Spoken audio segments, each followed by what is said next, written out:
우리 하나님 말씀 같이 읽겠습니다. 역대하 16장 9절입니다.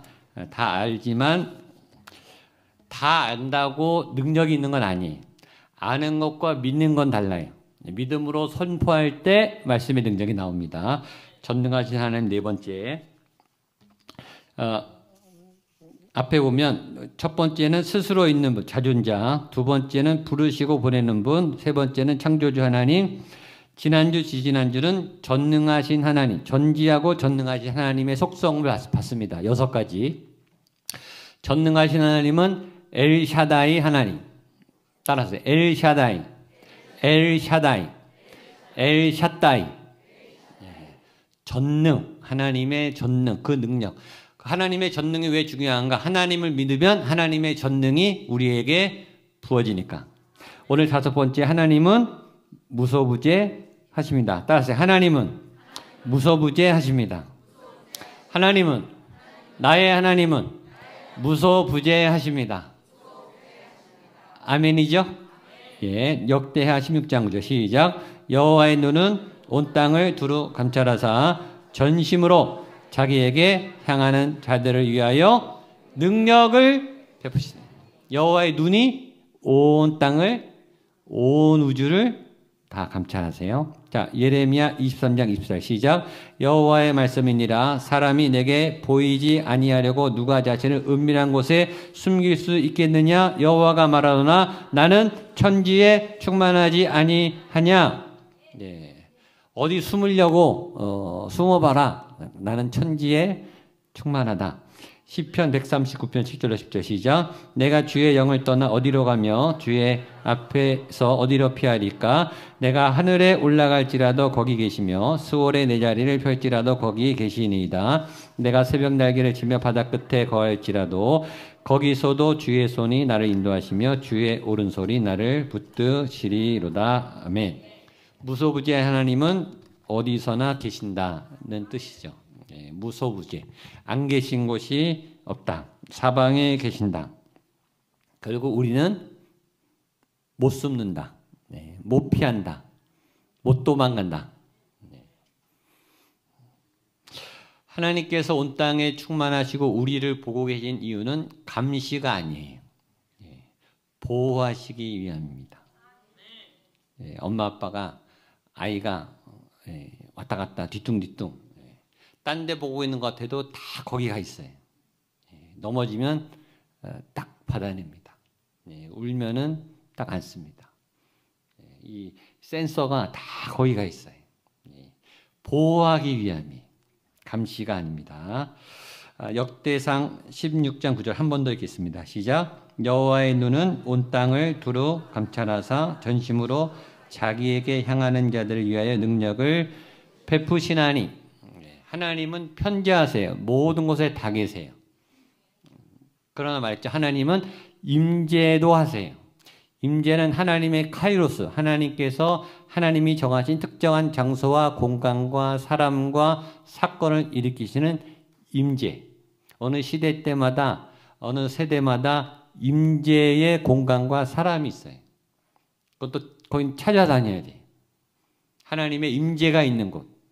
여러분이 하나님의 임재가 편하게, 물론 어디서나 예배할 수 있죠. 그러나 하나님의 임재를 잘 느낄 수 있는 지성소가 있어요. 여러분의 골방, 기도가 쌓인 곳, 이 본당, 여러분의 집, 골방, 어떤 사무실, 독서실, 어딘지 모르지만 여러분의 기도가 쌓이고 예배가 쌓이고 눈물이 쌓이고 거기만 가면 편안하고 거기만 가면 안심이 되고 거기만 가면 믿음이 솟아나고 거기만 가면 하나님이 느껴지는 그런 장소, 그 상태가 임재예요. 임재. 이곳이 하나님의 임재와 영광과 통치가 가득한 예배당 되기를 바랍니다. 또 하나는 방문과 거주예요. 방문과 거주. 우리는 하나님이 필요할 때 딱 주고 떠나셨으면 좋겠어요. 방문. 하나님이 비지팅. 그냥 내 맘대로 살다가 나 이거 주세요 할 때 딱 주시고 간섭 안 하면 좋겠어요. 그게 우리의 마음이에요. 근데 하나님은 같이 살기를 원하세요. 그래서 에덴 동산을 지으신 거예요. 그래서 아예 하나님께서 성령님을 보내서 우리 안에 거하시잖아요. 우리가 성령의 전이에요. 여러분의 하나님이 함께 하시는 거예요. 하나님은 함께 하기를 원하세요. 생각도 나누고 고민도 나누고 기쁨도 나누고 아픔도 나누고 또 생각도 나누고 그러니까 하나님과 자주 대화하시고 하나님의 방문이 아니라 하나님과 동행하고 거주하게 되시기를 축복합니다. 죄짓지 못하는 환경이 좋은 환경이에요. 우린 죄질 틈을 타요. 죄가 틈을 탄다고요. 그리고 죄를 범할 틈을 타요. 죄성이 자꾸 성령 충만하다가도 틈을 봐요. 내가 하고 싶은 틈을 노려요. 근데 그게 그 상황이 열리면 그게 안 좋은 거예요. 세상에서 제일 안 좋은 상황은 하나님 안 믿고 교회 안 나오는데 너무 잘 되는 사람이에요. 여러분 부러워하지 마세요. 지옥 갈 확률 100%예요. 교회 나오겠어요? 기도하겠냐고요. 교회 예수님 안 믿는데 건강하고 잘생기고 똑똑하고 돈 잘 벌고 유명한 사람은 교회 안 나와요. 그럼 지옥 가는 거예요. 여러분 부러워하지 마세요. 하나님과 멀어지는 게 최악이에요. 두 번째 최악은 교회에 왔고 구원 받았는데 그래서 지난주 설교처럼 내가 구원 받았으니까 맘 놓고 죄 짓는 분이에요. 딱 구원 받았으니까 요 정도 죄는 괜찮지. 내가 임직자니까 내가 교회 지금 헌신을 몇십 년째 하니까 요 정도는 괜찮아. 그러면 점점 기득권화가 되면서 사회에서도 안 지르는 더 나쁜 짓을 교회 안에서 저지르는 분들이 꽤 많아요. 오래된 교인들의 아주 심각한 유혹이에요. 자기가 다 판단해요. 본인이 주인이에요. 교회 주인이. 그리고 예배를 평가하고 설교를 평가하고 프로그램을 언제든지 자기도 모르게 평가하고 있어요. 저 교회는 어떻네? 저 목사님은 어떻네? 저 사역자는 어떻네? 이번에 리모델링 지난주에 오픈했는데 또 막 평가가 나오더라고요. 감사가 나와야 되는데 평가가 나와요. 은혜를 받으면 감사하시기를 축복합니다. 평가하지 마세요. 평가하려고 하는 나쁜 죄성이 우리 안에 있어요. 이 믿음이 커질수록 더 심해져요. 그래서 그 힘이 커지는 분은 교회 안에서 기득권 세력에 대해서 더 악한 죄를 져요. 제가 주일날 얘기했죠. 그런 분은 둘 중에 하나예요. 한 케이스는 구원이 취소됩니다. 구원이 취소될 수 있습니다. 안심할 수 없어요. 제가 늘 말하죠. 믿음의 제일 중요한 것은 믿음은 현재형이에요. 오늘 내가 믿지 않으면 내 믿음은 죽은 믿음이에요. 옛날에 좋은 믿음, 옛날에 좋았겠죠. 지금 믿음이 살아있어야 진짜 믿음이에요. 하나님의 심판날 믿음이 살아있어야 구원받는 거예요. 성경에는 수많은 믿는 사람들에 대한 경고가 굉장히 많아요. 너 믿음에 깨어 있어라. 믿음을 지켜라. 신랑이 언제 올지 모른다. 기름을 채워라. 그건 구원받는 사람을 향한 경고예요. 안 믿는 사람에 대한 경고가 아니에요. 그래서 죄를 지을 수밖에 없죠. 예, 저도 죄를 져요. 그러나 하나님을 믿고 안심하고 죄를 짓는 태도는 그건 악한 거예요. 그래서 구원이 취소될 가능성이 있거나 아니면 구원받는데 하나님한테 세게 얻어 터져요. 하나님한테 한번 얻어맞으면요 정신을 못 차려요. 요나가 까불다가 반 죽다 살잖아요. 여러분. 니느웨로 가라. 네, 다시스로 갔어요. 하나님이 틀어서 고레배 속에 쳐넣었어요. 죽다 살아났어요. 여러분. 다윗이 인구조사 하다가 하나님한테 반쯤 죽었어요. 믿음의 사람이 범죄하면 더 호되게 혼나는 거예요. 죄의 구속함이 없어요. 죄를 용서받아요. 그건 하나님의 은혜예요. 죄의 죄책감으로부터 자유하시는 건 좋아요. 그러나 죄를 맘 놓고 지시면 큰일 납니다. 하나님은 무소부재하세요. 하나님은 어디서나 보고 계세요. 그래서 죄의 틈이 여러분 내면에 고집에 자존심에 틀고 들어가서 죄를 짓는 일이 안 생기게 되기를 축복합니다. 무소부재 하나님을 두려워하지 않고 하나님이 나와 함께 있는 게 복이구나. 내가 믿음을 지킬 수 있구나. 하나님과 함께하니 좋다. 그런 은혜로 받게 되시기를 바랍니다. 여섯 번째 하나님은 진리이고 선하신 분입니다. 시편 102편 27절입니다. 시작. 주는 한결같으시고 야고보서 1장 17절 시작. 각양 좋은 은사와 다 위로부터 빛들의 아버지께로부터 내려오나니 그는 변함도 없으시고 회전하는 그림자도 없으시네. 하나님은 진리세요. 진리가 갖고 있는 크게 두 가지 특성은 불변성과 보편성이. 진리는 변하면 안 돼요. 진리는 보편적이어야 돼요. 어느 시대나 어느 지역이나 어느 대상이나 변함 없어야 진리죠. 동양에는 되는데 서양에는 안 된다. 어른들은 되는데 아이는 안 된다. 흑인은 되고 백인은 안 된다. 그거는 진리가 아니에요. 2000년 전이 됐는데 지금은 안 된다. 그건 진리가 아니죠. 2000년 전에도 되고 지금도 되고 예수 믿으면 구원을 받는다. 그건 진리예요. 믿는 자에게 생수의 강이 열린다. 진리예요. 예수 믿고 죄사함을 얻고 회개하고 하나님의 자녀가 된다. 하나님의 권세와 능력이 나타난다. 그건 변함없는 진리. 남녀노소 빈부귀천 상관없이 하나님은 변함없으신 진리세요. 그러나 불변이 고정되고 고착됐다는 거 아니에요. 그 불변의 진리는 창의적으로 계속 폼을 바꿔요. 리포밍 돼요. 그러니까 옛날에 과거의 진리의 틀 안에 갇히면 이 전통주의자가 돼요. 율법주의자가 된다고요. 그러니까 제도와 틀에 갇히지 말고 진리 안에서 자유하셔야 돼요. 불변의 진리를 갖고 있고 변하지 않지만 변화무쌍하게 변하셔야 돼요. 그게 진리예요. 두 번째, 하나님은 선하시다. 우리 찬양, 늘 찬양하는. 하나님은 선하십니까? 정말입니까? 이게 어려워요. 왜냐하면 우리가 이해될 때는 좋은데, 복을 받고 응답받을 때는 좋은데, 계획대로 안 될 때 이 고백이 잘 안 나옵니다.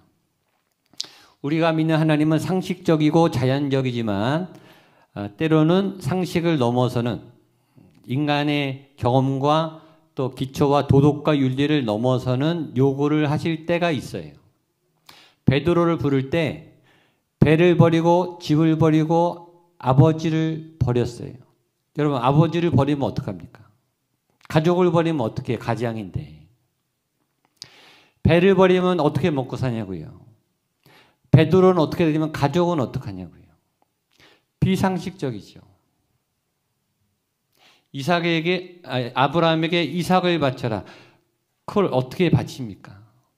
100세 때 겨우 낳은 아들, 너의 자손을 바다의 모래처럼 하늘의 별처럼 주겠다는 그 유일한 아들을 죽이라니요. 그리고 아버지가 아들을 어떻게 죽입니까? 이거는 반윤리적이고 비도덕적이고 비상식적이죠. 살인하지 말라. 율법의 10계명에 있잖아요. 하나님이 명령해 놓고 살인하지 말라는 하나님이 살인을 시키잖아요. 이런 하나님이 이해가 되시냐고요. 이 하나님이 선하시냐. 욥이 아무 죄도 안 졌는데 재산 망한 거는 그렇다 치고 자녀 10명이 한날에 죽습니다. 자녀는 건드리면 안 되죠, 사실. 그렇죠? 하나님 자녀는 건드리지 않았으면 좋겠어요. 우리 교회도 아이들이 아픈 가정이 얼마나 많은지 몰라요. 희귀병. 건강하게 자라다가 갑자기 발병이 내서 부모가 속이 끓어요. 제 방에서 기도받는데 저도 눈물이 난다고요. 우리 자녀가 아프면 안 되죠. 내 인생에 이런 일이 생길 줄 알았나요? 이런 고난과 재난을 주신 하나님. 그런데 하나님이 선하냐라고 세상이 묻죠. 내 양심도 내 경험도 묻죠. 너 이러고도 교회 계속 다니겠니? 네가 믿는 하나님은 이 정도냐? 너 하나님 사랑한다며, 하나님이 너를 사랑한다는데 하나님이 너에게 이렇게 대해도 너는 하나님 사랑할 수 있냐? 선하신 하나님은 거기서 나오는 고백입니다. 그럼에도 불구하고 그리 아니하실지라도. 그래서 욥기의 주제는 고난이 아니에요. 욥기의 주제는 하나님의 주권이에요. 그래도 하나님은 옳으시다. 그럼에도 하나님은 선하시다. 그 하나님을 찬양하라. 그게 욥기의 주제예요. 내 인생의 고난이 해석되지 않는다 할지라도, 우리 가정의 비극이 풀어지지 않는다 할지라도, 내 몸의 질병과 아픔이 해석되지 않는다 할지라도, 치유되지 않는다 할지라도, 사도 바울은 안 낫잖아요. 자기는 다른 사람을 낫게 하는데 자기 병은 못 고치잖아요. 근데 하나님이 더 기도하지 말아라. 내 은혜가 내게 족하다. 너 네 질병 위해서 더 기도하지 마 하고 하나님이 딱 끊어버려요. 근데 그 응답을 받고 거기서 자유하게 돼요. 아직 하나님은 알 수가 없어요. 그러니까 하나님은 그럼에도 선하시죠. 이 고백이 여러분의 고백이 될 수 있기를 바랍니다. 자, 7번째 하나님의 특성. 하나님은 뭘 주시는 분이에요? 복을 주시는 분입니다. 하나님은 복을 주시는 분입니다. 아멘. 평소보다 한 5배 클 줄 알았는데 사람은 복을 주시는 분입니다. 자, 창세기 1장 27절 28절 시작. 하나님이 자기 형상 곧 하나님의 형상대로 사람을 창조하시되 남자와 여자를 창조하시고 하나님이 그들에게 복을 주시며 그들에게 이르시되 생육하고 번성하여 땅에 충만하라 땅을 정복하라 다스리라 하시니라. 창세기 5장 1절부터 2절 시작. 아담 자손의 계보가 이러하니라. 하나님이 사람을 창조하실 때 하나님의 형상대로 지으시되 남자와 여자를 창조하시고 그들이 창조되던 날에 하나님이 그들에게 복을 주시고 그들의 이름을 사람이라 일컬으시더라. 창조하자마자 복을 주세요. 태어나자마자 복을 주세요. 아멘. 믿자마자 복을 주세요. 믿음이 복이죠. 여러분 복에 대해서 할 때 용어를 잘 사용하셔야 돼요. 축복이란 단어는 조심해서 써야 돼요. 하나님 축복해 주옵소서. 그건 틀린 말이에요. 축복은 복을 비는 거잖아요. 축복은 우리가 하는 거예요. 사람이 하는 게 축복이에요. 하나님은 축복하시는 분이 아니고 복을 주시는 분이죠. 그러니까 하나님 복을 주옵소서 하셔야 돼요. 그러니까 축복이라는 그 성가는 가사가 잘못 쓴 거예요. 하나님이 축복하는 게 아니에요. 축복은 인간의, 내가 당신을 축복합니다. 아내가 남편을 축복하고 부모가 자녀를 축복하고 리더가 성도들을 축복하고 서로 축복할 수 있어요. 축복은 마음껏 하세요. 그러나 복은 하나님이 주시는 겁니다. 그리고 하나님은 복을 주기로 결정하셨어요. 근데 그 복은 우리가 생각하는 복하고 달라요. 근데 다른데 우리가 생각하는 복보다 훨씬 좋습니다. 자, 창세기 39장 2절 3절 보겠습니다. 시작. 여호와께서 요셉과 함께 하심으로 그가 형통한 자가 되었고 그의 주인 애굽의 사람 집에 있으니 그의 주인이 여호와께서 그와 함께 하심을 보며 또 여호와께서 그의 범사에 형통하게 하심을 보았더라. 아멘. 창세기 39장 요셉에게 처음 형통이란 말이 나온 때가 보디발의 노예로 있을 때입니다. 그게 무슨 복이냐고요. 그런데 성경은 그게 복이래요. 그때부터 요셉이 형통했고 요셉 주변의 사람들도 요셉이 하나님과 함께해서 형통한 줄 알게 된 게 노예 시절이에요. 인생의 청소년기 가장 밑바닥 인생에서 하나님은 복이 있다고 말씀하시는 거예요. 그러니까 우리의 복 개념과 다르죠. 여러분에게 있는 고난과 어려움과 아픔의 그 순간이 하나님의 형통이 풀어지는 출발점이 될 수 있기를 축복합니다. 복은 하나님이 함께하는 게 복이에요. 하나님이 옆에 있으면 형통이 풀어지는 거죠. 그러니까 어디에 가든지 복의 사람이 되고 복이 되십시오. 아브라함의 후손, 믿음의 조상, 복의 근원, 복의 자녀가 되시기를 바랍니다. 8번째 마지막, 하나님은 나의 아버지십니다. 요한복음 1장 12절입니다. 시작. 영접하는 자, 곧 그 이름을 믿는 자들에게는 하나님의 자녀가 되는 권세를, 갈라디아서 4장 6절 시작. 너희가 아들이므로 하나님이 그 아들의 영을 아빠 아버지라 부르게. 아멘. 시편 34편 7절로 10절 시작. 여호와의 사자가 주를 경외하는 자를 둘러 진치고 저희를 건지시는도다. 너희는 여호와의 선하심을 맛보아 그에게 비하는 자는 복이 있도다. 너희 성도들아 여호와를 경외하라. 저를 경외하는 자에게는 부족함이 없도다. 젊은 사자는 궁핍하여 쥐를지라도 여호와를 찾는 자는 모든 좋은 것에 부족함이 없으리로다. 아멘. 하나님이 우리의 아버지가 되십니다. 하나님이 자신을 우리에게 아빠라고 불러라고 허락해 줬어요. 아빠, 아버지. 여러분에게 아버지가 계십니다. 창조주 하나님 아버지가 우리의 아버지가 되십니다. 다른 말로 하면 우리는 하나님의 자녀되는 권세가 있는 거예요. 자녀됨의 권세, 하나님의 자녀됨의 권세는 쉽게 말하면 금수저의 권세라 그랬어요. 금수저의 권세. 태어날 때 금수저예요. 돈 벌어서 재벌이 되는 게 쉬워요? 재벌 아들로 태어나는 게 쉬워요? 재벌 아들, 딸로 태어나는 게 쉽죠. 태어나니 아버지가 이재용이에요.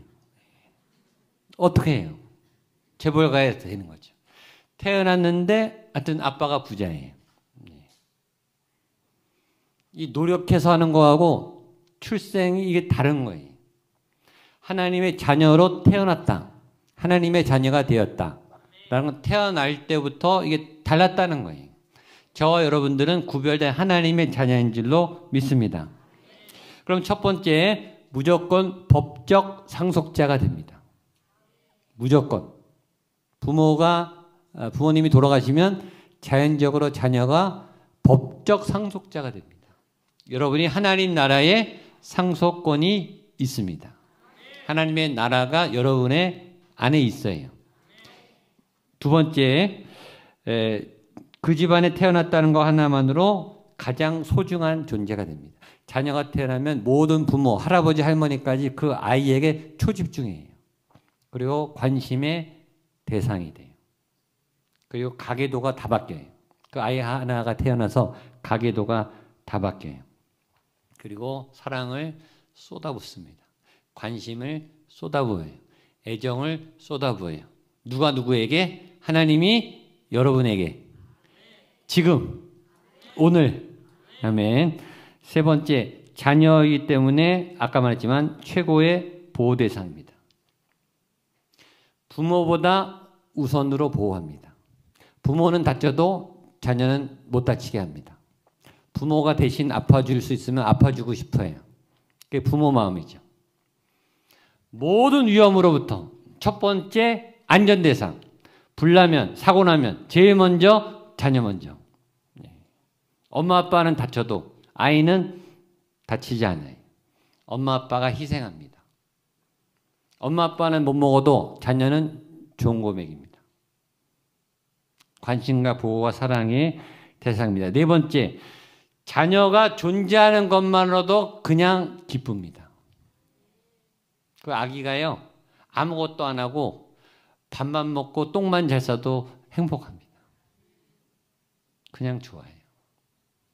뭐 안 해도 좋아해요. 여러분, 뭐 안 해도 괜찮아요. 하나님이 좋아하세요. 한번 웃어주면 넘어갑니다. 효도 한번 하면은 평생 고마워합니다. 정말 기쁩니다. 할아버지 할머니가 안 돼봐서 잘 모르겠지만 할아버지 할머니 되면 더 기쁘대요. 손자 손녀. 물론 갈 때 더 기쁘다 그러더라고요. 오면 기쁘지만 갈 때. 자, 다섯 번째, 자녀됨의 권세는 공짜로 모든 필요를 채워줍니다. 그렇죠? 아주 어렵게 식재료를 구해서 밥해 먹여요. 간식 사 먹여요.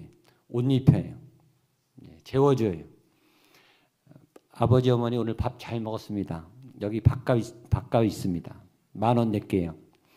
그런 자녀 보셨어요? 뻔뻔하게 요구합니다. 이거 맛 없어요. 다른 거 사주세요. 뭐 맡긴 것도 없는데 그냥 옷 사달라, 핸드폰 사달라, 신발 사달라 막 당당하게 요구합니다. 뻔뻔함의 권세. 여러분 하나님한테 기도하시잖아요. 때로 뻔뻔하게 기도하세요.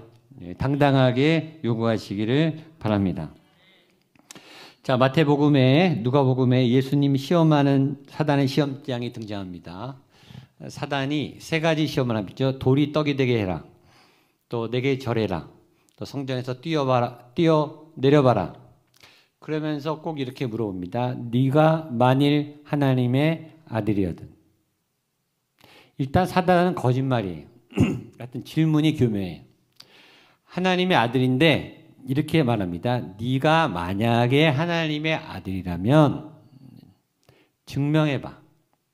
돌이 떡이 내보고 만국을 줄 테니까 절해보고 한번 뛰어내려봐서 퍼포먼스를 해봐. 기적을 짠하고 보여줘봐. 그러면 믿을게. 라고 시험을 해요. 자, 네가 만약 하나님의 아들이거든. 자, 예수님이 어떻게 대답하시죠? 예수님은 동문서답을 하세요. 대꾸를 안 해요. 주 하나님을 경배하고 다만 그를 섬기라. 사탄아 물러가라. 사람이 떡으로만 살 것이 아니요 하나님의 입으로 나오는 모든 말씀으로 산다. 이게 무슨 말이냐면 이 말이에요. 만약 하나님의 아들이라고 내가 너한테 아들인 걸 왜 증명해야 되는데 난 너한테 증명 안 해도 이미 아들이야. 증명할 필요 없어. 너나 하나님 앞에 경배해. 여러분 이게 존재감이에요. 존재감.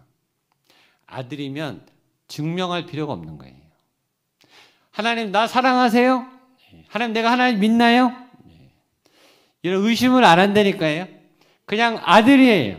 그냥 딸이에요. 구원 받았어요. 천국 백성이 되었어요. 죄를 이길 힘이 있어요. 세상을 변화시킬 능력이 있다고요. 그러니까 두렵지만 당당하게 나가서 하나님의 권세와 능력, 예수 그리스도의 이름으로 선포하시고 나가게 되시기를 축복합니다.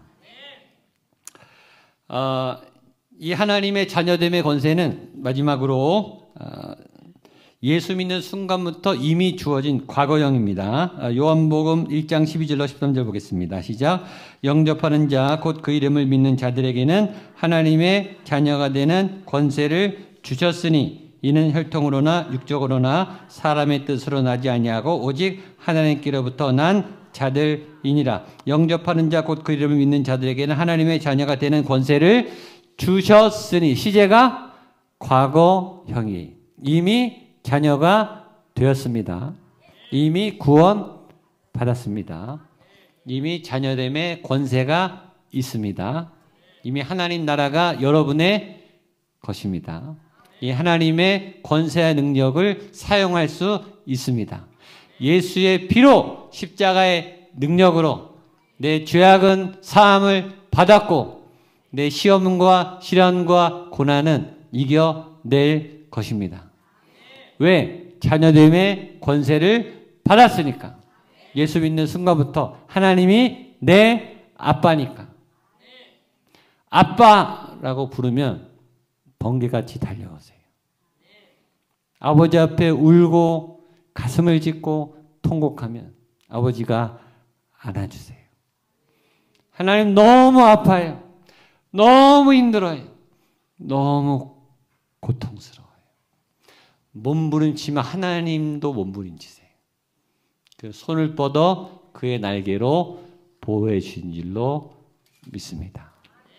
그 하나님의 살아있는 소망, 그 예수의 소망이 넘쳐나는 복된 날 되시기를 축복합니다.